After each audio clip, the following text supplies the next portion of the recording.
The Shared Views feature makes it easy for you to share 3D views of your Revit model with project stakeholders without needing to share your entire Revit project.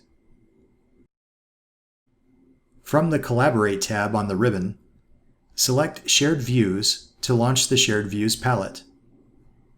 When you are ready to share your current 3D view, press the New Shared View button, name your view, and press the Share button.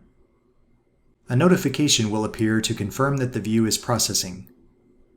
Once this has completed, a second notification will provide you with the option to view in the browser or copy the link.